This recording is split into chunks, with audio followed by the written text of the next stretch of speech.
So today we have John Doe, who's going to talk to us a little bit about a relationship that he had with a psychopath female, and some of the things maybe that he learned from the relationship, some things that worked, some things that didn't work in his mind, and kind of just give us a perspective of what it's like to have a closer relationship with somebody who's psychopathic. So you want to go ahead and just tell us like as much about yourself as you want, to give us kind of a little bit of a background, generic information, John Doe, Sure. and then let us know how the relationship started in general terms. Okay. I guess I'll just start off saying, man, I just that the psychopath or sociopath, that word just has such a negative connotation to it. It's really bad. The stigma that's attached to it, I believe in everybody, and that's definitely not conducive to help anybody. But that was probably one of the hardest things for me to get past, was accepting that it's just describing a character traits that exist. They're unique or different than the norm, I guess. But then, so the relationship, I guess, I don't know. Maybe not for everybody, not for the faint of heart, anyway. But you know, my experience, I guess, is uh, it was all in all is great. There's definitely had some points in which it was caused some pain and stuff, but being able to keep in mind that it's take the personal, make it not quite so personal, helps a lot. If there's no intention to hurt, then that really helps a lot, just knowing that. That's really interesting. So, can you give us like an example, a story of like something where you're like, I could tell that she doesn't actually mean to hurt me, even though she did hurt me, and maybe it was, Yeah. objectively Well, inconsiderate? I don't really have to get real specific, but just in general, I'm a lot of the times it would be, I would just say, did you not think about how I would feel about that? And her doing whatever her choice was, and you could just see her think for a second. Just the fact that she's thinking about, did I, or it just really is it just now occurring to her. So it's definitely, it was really hard for me to wrap, because that, I think for a lot of people, at least for me, it is. It really just comes without even thought, to uh, being empathetic and putting yourself in somebody else's shoes and thinking about their other, someone else's feelings and how your actions are going to affect their emotions. Just comes second nature, and so it's kind of hard initially to accept the fact that that's just not as present in somebody else, and you feel like it is, and they're just don't care. And it's there is a little bit of that, but it's the thing is it's just different. It's the whole mindset, the whole thought process is just so far different than what mine was, that it just took me a while to accept that and wrap my head around. Hmm. That's really interesting that you actually went to the trouble of doing it, because I think kind of in today's like hair trigger emotional reactional world, if somebody says or does something that we kind of don't like, then we immediately make a judgment and think, okay, this person's a bad person, but Well, what do you think kept that's you? what it was. Is it was such a start. It would be such a night and day difference. I would feel like it between, sometimes everything would be great. She's obviously a caring person, a loving person towards me. I mean, a good person. And then there would be this just flip, completely different side of, her. And that's what was the hardest to wrap my head around was, these things just didn't line up with the girl that I saw in front of me. At first I was just like, she's just faking it. She's just saying that she loves me and stuff, that, she's just playing me. But, they're just after, a year and time, it became apparent that that wasn't the case. It's not that she didn't care. It's just that, her thought process and how she chooses to do things is completely different basis than what mine is. Yeah, that's really interesting. And I feel like people who have been in relationships with psychopaths, I think that they kind of can tend to want to kind of think in terms of all or nothing. You know, either the person, you know, did love Yeah, me and they were the person that I thought they were the whole time, or if, you know, absolutely. that turns out not to be true, then they were playing me the whole time. You know, it was That's so all true. lies. I mean that, and I even remember telling her so many times, telling her when we first got together. I remember having a conversation with her and telling her, you know, I'm an all or nothing kind of guy. I'm either all in or all out. And you know, that's true. You know, I really am. I have always been that way, very black and white. I always saw everything as, you know, yes or no, black and white, right or wrong. And you know, this really opened my eyes that so there's nothing that's black and white really. It's all grays and it's all in betweens. We're all so different than each other. We can never really understand where somebody's at in their mind unless we ask them and talk to them and you know and see. That's So interesting. How did you make this? I mean, that's a crazy transition for you to make. Was it mostly as a result of just interacting with her that you started thinking more in terms of gray? yeah, yeah, absolutely, absolutely, and because that you know I remember when I told her that I was on you know black and white, I could tell that you know she just that's not something that she liked. She didn't like that, and you know I totally get it, because you can't just put anybody in a category. Yes, this or that, and even you know sociopathic people that are sociopathic or psychopathic or narcissistic or you know any of these any mental disorder. It's all just shades of gray. There's you know levels of this, you know some of this, some of that, a little bit of that, but not full on all this that I in my experience anyway. Yeah. So you want to tell us a little bit about it, your experience? Like, does she self-identify as a psychopath, or like why? Well, at first, you know, I feel like she really she did kind of own that about herself.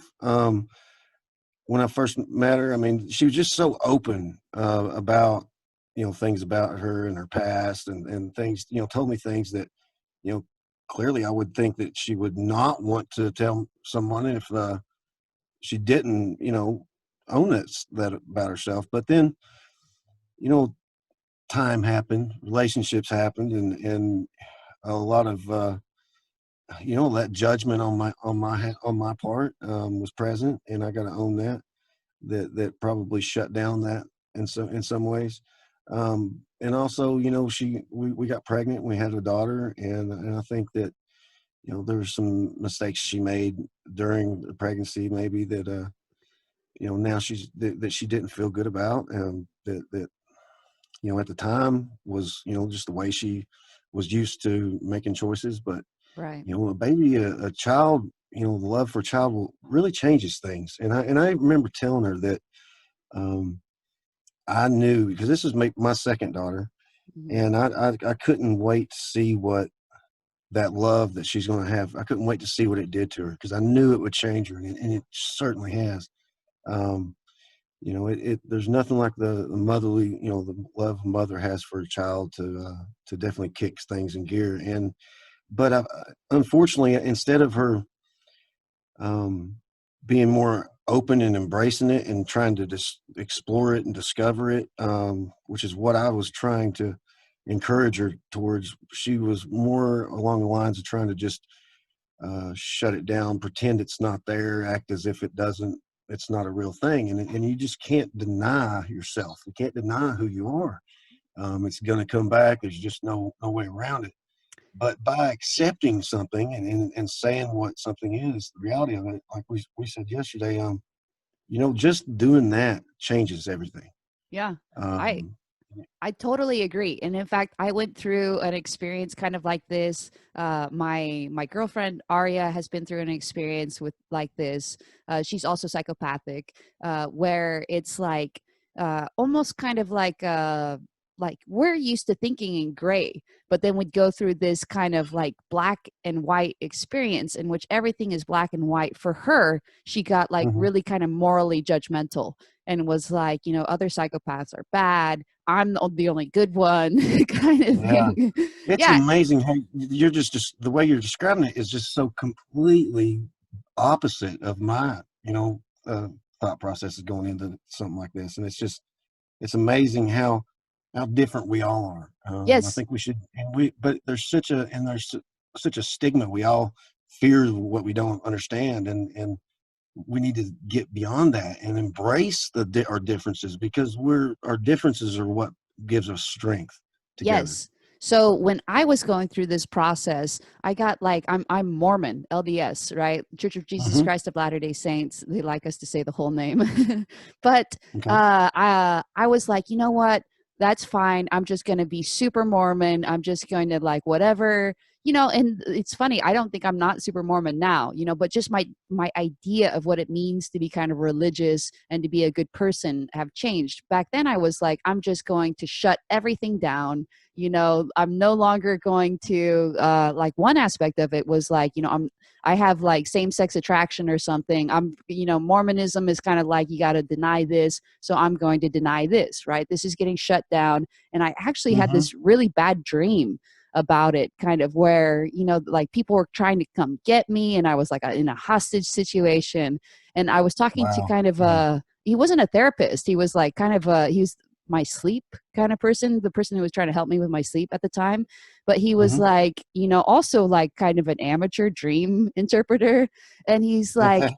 Emmy, who do you think these people are that are trying to get you? You're this hostage situation. Don't you kind of think that these people trying to get you are actually just aspects of yourself that you've kind of cut off from yourself and have just chosen to kind of just summarily, like remove from your life without, I mean, that you never can remove those aspects from your life actually. And so Right. here, like my subconscious is trying to tell me like, hey, you actually, these are things that you are. You can try to ignore Hmm. them, but you won't successfully ignore them for long, because just as you say, they'll come back. So that's Hmm. kind of what it sounds like she went through, is a process where she was like, Yeah. I can You know, control everything. I can even control my self-conception. And you know what? uh-huh. I no longer have these struggles. And just by me saying that, they're gone. Well, let me just say, I'm this God is something that I've come back to in my life. I did shut him down my relationship with God for a long time, but it's something that came back to me, and more so than it has ever been in my life, and I feel very thankful for that. But religion, I believe, is for each one of us. It's our relationship with God is ours, and it's only for us to define, and no one can say it's wrong. And, as long as we're our happiness with God, and we can talk to God, then that's all that matters. Nobody can say it's wrong.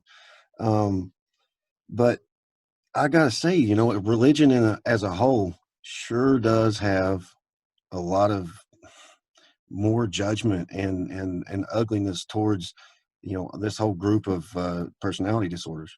Yes. And I don't even like disorder. Why is it a disorder? It's just a difference, It's Uh-huh. there. It's how can you say somebody has a disorder when they're highly functional and a CEO of a huge company? I mean, there's just president of the United States. I mean, so many uh, successful people have been sociopathic, and so how can you say they have a disorder whenever they're obviously highly functional and doing things in a much more efficient and logical manner than most people can. Yeah, I agree. I think it's kind of, if anything, the disorder probably, the, let's say kind of the dysfunction is comes Mhm. from, I think the world is not set up as well for psychopaths' emotional needs. Yes, they do have some emotional needs, and I think they Well, and struggled to get those needs met in a way that fits other people's idea of like what should be happening in the world. So I think that people can have difficulties with that. There definitely let me is. let me just throw this out there. I feel like if there wasn't such a negative connotation associated with that character trait, that if someone could embrace it and about themselves very early on, then I believe they could, a lot of the bad side effects that come with that, as far as hurting people around you, could be mitigated, just because it's going to be known and acknowledged much earlier on. And like I John. said, that changes everything. And the fact that you have to hide this about yourself and keep it, hidden, and worry about how you respond in certain situations, to not reveal that. That just is not conducive of any kind of healthy interpersonal relationship. I mean, it's just it's not good any way around. I completely agree with you, John Doe, and people are going to think that you're a plant because this is, you have like Well, completely mirrored it's a perfectly mental. my own feelings on this subject. I mean, if they say that, then let them answer this question: how can you have such negative feelings towards a mental disease or a mental illness? A definition of by definition, a mental illness should be, you should come at that with compassion and understanding You know, by default. and I think it's not just like a, like a good Christian or good whatever religious faith you are type of thing to do, but it's just kind of a reflection of truth because it's exactly what you Exactly. say. Like if you understand the kind of that somebody's just thinking differently, you don't make the same Yeah. sorts of assumptions. When they say Well, and something or do we something, you're all not have our like, shit. I don't care who you are. "Mm, You've got something that's, you've got your shit. We don't know what it is, but you do more than likely. And, so you don't want to be judged on yours and all that. So, how can you come at somebody else with about that, like that with theirs? It just doesn't make sense. yeah, I agree." So, I think you sent me just like a little bit of information about yourself, and I think this is like an okay story to tell that when you were in a particular work situation, you were you were doing well, but you were also kind of being trained, right? And you sent an email to a client or a customer of this Yeah. organization, and the person who was training you got upset with you about the email because it was Yeah. not up to par. And I think this is Yeah. I kind of didn't like even understand what was wrong with it. Yeah. yes, I think this is kind of an interesting story because I think in some ways this experience kind of sets you up to learn that people can do things without kind of realizing why they're wrong. You wrote that email Hmm. and thought it was fine. And he read the Absolutely. email and was like upset because Absolutely. yeah, he Yeah. was It like, was this like, email's terrible. So you gained hmm this awareness. And then you said in your story, you said, okay, and then after that, I really tried better. The awareness of the fact that that was an unacceptable level of communicating to a client or hmm customer really caused you to kind of like self-reflect and to try to do better and communicate in a way that is more reflective of like the business environment, right? So I thought exactly. stuff like that, if you have experiences like that where you think you're right, because a lot of people, they think they're right but they never are confronted. And it sounds like this guy confronted you in like a very loving, supportive kind of mentorship way, where he was like, Hmm. John Doe, this is just not gonna be able Yeah. to Best friend fly. ever. Yeah. He's a great guy. Yeah. Yeah, absolutely. I mean, he could tell, he knew me well enough and could tell I was not a complete idiot and drooling and stuff, but and could learn quick and stuff. And I guess just, writing was always been my weakest area, and I can speak decent and things, but writing is completely different. And I just never really cared for it. And so I definitely botched that email and but didn't think of it at the time. I mean, I actually put a little effort into it and thought I did okay. Sure didn't think it was terrible as it was, and it was, but and so it was just, he didn't see that. It kind of threw him a little bit, but he could see that it was a reality with me, and so he helped me get better at it. But I think And so this, that's true with everything. yeah. As soon as we know it, we can get better at it. You know, Yes. And so I think probably in your relationship with a psychopath, I'm also in a relationship with a psychopath, and that type of scenario happens all the time where they really mess something up. It's bad. hmm It's not acceptable, whatever the thing is that they've done. Like there's no kind of whitewashing or something, sugarcoating it. yeah, It's not acceptable. But you can also see that they didn't do it on purpose and they just don't know exactly, any better. exactly. But they can learn. They can learn that. Yeah. We can learn anything. There's nothing that we can't learn. It's just something, we're good at some things and we're terrible at others. That's the nature of humanity.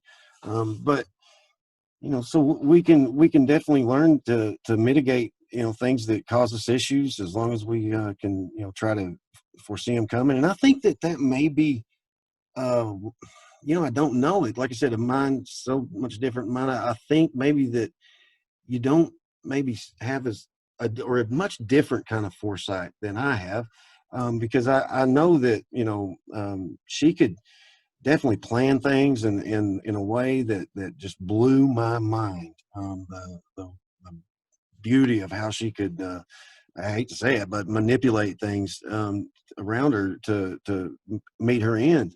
And but at the same time, it's like there's definitely some blind spots in that, where she just could not foresee some things happening. And but once, I believe once you accept the fact that there is this blind spot there, and then you're looking for it, then you're gonna, at least know that, hey, there's a blind spot coming up. I'm gonna have to slow down and at least pay closer attention here. Whereas before, I would just kind of, just, business as usual, and never fails, problems happen. Yes. But if you're slowing down and you're paying attention to it because it's there, then you're gonna make better choices surrounding that. Yeah, I completely agree. Again, with the blind spots, it's kind of like everybody has a blind spot for the back of their head. That's a classic example. Yeah. And have you ever seen a photograph of the back of your head and been like, ugh, what is going on there? you know? Who is that? Yeah. Or you heard a recording of your own voice or something and you're like, that sounds terrible. Yeah. But that's what other people listen to all the Absolutely. time. Right. So I understand. And I say this to people all the time, yeah, you can kind of trump up in some ways some of the benefits of being a psychopath and be like, look at all these great things. But there are definite, there's just a trade off. It's just a different trade off than normal people. So, you can, Well, yeah, sometimes and people, go ahead. I mean, it is a trade off, and there's a lot of good, things that are beneficial. But the one thing, when I think about my life and what means the most to me, and where all the happiness in my life has come from, it's been in my relationships, close relationships with my family and loved ones, and things like that. And so I am compassionate towards, the sociopathic people, because I feel like that's the where the most turmoil exists for you guys, and that's the biggest area of contention for you guys, where you have the most trouble. And that's I feel like it's sad. I wish you didn't have so much trouble in the area that could bring you the most happiness. Yeah, So that's a very compassionate thing to say. And it's interesting because I think you've read my book too, right? Does that sound kind of right? absolutely, yes. Yeah. Yep. So my girlfriend Aria has been in a kind of a professional relationship with my dad recently, has had to interact with him in a professional sort of way. And it's been interesting because, she went from having like no relationship to him to, like she, is in a relationship with me. And so, knows him Hmm. kind of socially and now sees him in this professional kind of sense. And she has like, these, and she's read the book, she knows these stories, he has like his own kind of, let's say, narcissistic tendencies, Yes. can Hmm. kind of yeah, trend for that. But he also is like very well meaning, like he wants to have good relationships in his life, he wants to do well professionally, but like so many people who are kind of a little bit maybe less aware and less kind of embracing and accepting of their kind of personality disorder and some of their issues, he makes mistakes. He makes them so regularly and with a pattern that that's why he has a personality disorder, right? uh Absolutely. yeah, and she watches him do it and she's, she actually feels badly for him. She's like, he wants Yeah. to he wants to have these good relationships, but then he says these things. Yeah. Well, and I guess that's where the word disorder does become appropriate, was whenever it's causing problems in someone's life over and over, repetitive problems, and that's then that's something that is needs attention. And the like I said, I'll go there again. The sad fact is that there's so much negative judgment and hate associated with it. I mean, just Google sociopath. I mean, you're going to go through pages and pages and pages of just false information and, mean stuff. towards these people, and it's just wrong. It's just to get to the reality is that it's it's nothing they can help. It's something that they just need help with, but everybody is preventing them from embracing it because of all this hate associated with it. Yeah, that's a really good point. And what do you think is the negative effect of, the fact that psychopaths feel like they cannot embrace it more fully? Because if they do, they get this judgment and the hate. Well, I mean, I can see why there's so much crime associated with a psychopath. Because if I felt like everybody around me is judging me, if they really knew who I was, then I'm gonna be looking to screw these people. You know what I mean? I have to pretend to be this in front of these weak-minded, closed-minded, pig-headed people. I'm definitely be looking to get back at them if I can in some way. I mean, it's just it's bad. So Yeah. I mean, the level of insight that you show into the condition is like pretty remarkable. We just got our little 10-minute warning. We have 9 minutes left. Do you have any kind of recommendations for people who are in relationships with psychopaths, or you want to talk a little bit about kind of the pluses and the minuses, like what you found to be like really great things about a relationship with a psychopath, and what were some challenges? well, I mean, I guess I appreciate things that are unique, things that are different, things that stand out, the same things that are just different than the norm. And I guess the you know the mind that I fell in love with is what was just the most beautiful, the ability to process information at a rate that is just mind blowing. And it's just the mind is just the most it's just the most unique and beautiful thing that I've run across ever in my life. And so I just say, I would say anybody that's feels like maybe sociopathic or if psychopathic, try to embrace that about yourself. Don't be ashamed of it. I understand that, you're surrounded with nothing but that, but there are people out there that realize, you're not this monster, this ugly, horrible person. And, don't be ashamed of who you are. Embrace who you are. And maybe that will help you uh, in many ways, just don't try to shut it out. Yeah. You are who you are, and there's nothing wrong with you. You just need to own who you are. So here's one about kind of a challenge. This comes from the chat, and it comes from a comment on the blog, and it says, "I would say the biggest challenge is that the psychopath expected me to shift to their ground. It's that anti-collaboration that brings these relationships to a close for me. Most people negotiate a mutual position." But I think it's different with sociopaths. It's like they acquiesce to some demands, but it frustrates them to acquiesce, and there are very hard limits, and that's the end. Does that sound Well, there's some truth in that. I believe that in my experience, sociopaths have a very unwillingness, much less willingness to bend in many instances, and there's much less likely to be willing to compromise. And I think that's something that that's a trait that needs to be acknowledged. If it's in you, and say that maybe I need to be a little more open minded and a little more um, willing to meet in a neutral ground, and not be so me, my way or the highway, because I'm the one that's going to lose out by not having this person in my life. Really, I believe a lot of times they like to say, you know. They cut people out of their life so easily, but the fact is you're benefiting from them having them in your life, or you wouldn't have them in your life to begin with.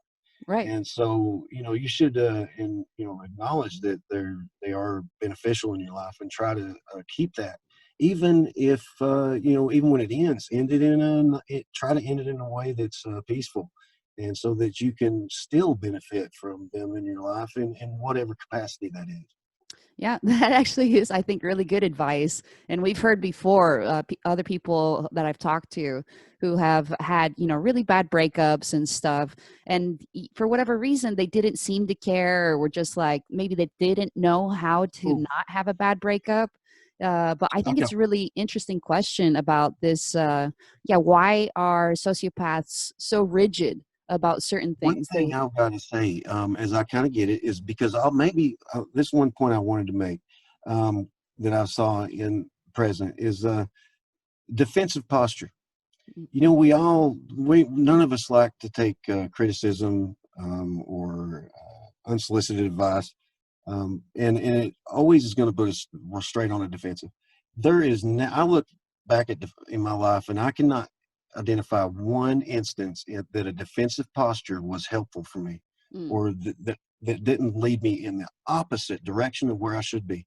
Someone cares enough to give you advice or criticism, knowing going into it that it's not going to be taken well, but they care enough to try to help you by telling you this. You should be open to hear what they say, but we never are. We always shut that down. We always never want to hear that. And that defensive posture, if we can all try and put an alarm bell on that and say, whoa, wait a minute, I'm feeling defensive. I'm pretty sure I'm going to be completely wrong in everything that I'm thinking right now. So, at least just, put your brain on pause for a minute and let that defensiveness pass. And before you make any kind of uh, judgment or anything based on what they're telling you, because it's never helpful. Defensive posture is always completely wrong.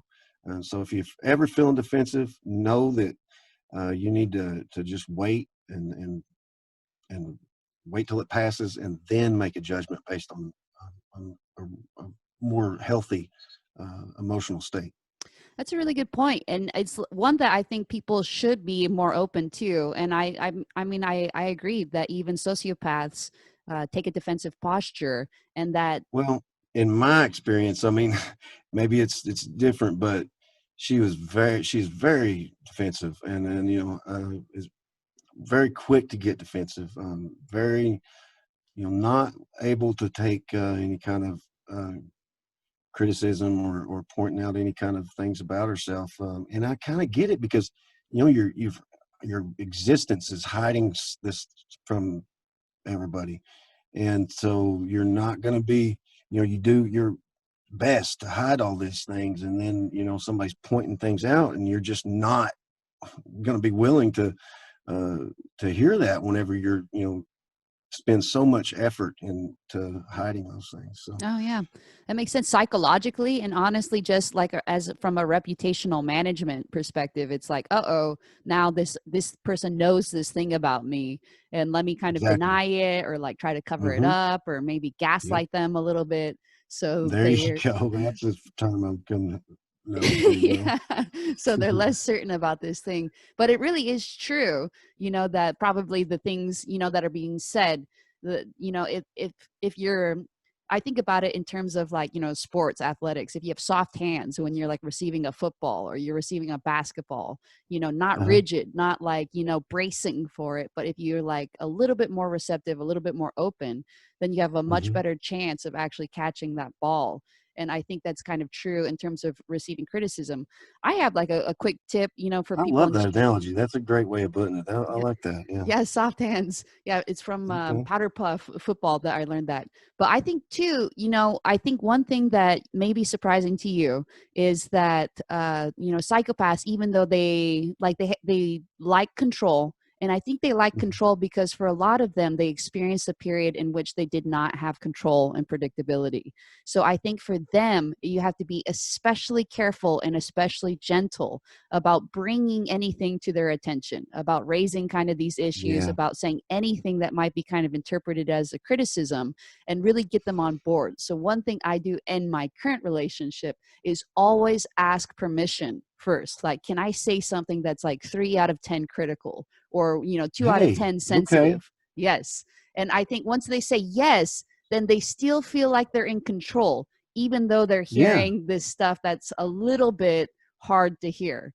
So I think that is a very That's good, great advice. yes, for everybody really, but I think especially for Yeah. these. So we have just, do you have like any wrap up thoughts? We basically are out of time. I can't think of anything. I think we covered it all. Well, I really appreciate you coming on. You have a very unique vision and insight. I think it's very unusual to find someone who has, this level of interest and understanding of the psychopathic condition. And we really appreciate you coming on and sharing your thoughts.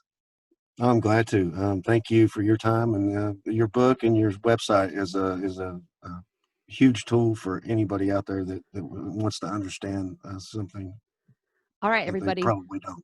Yes, we'll see you all probably in a week. Thank you. Thank you.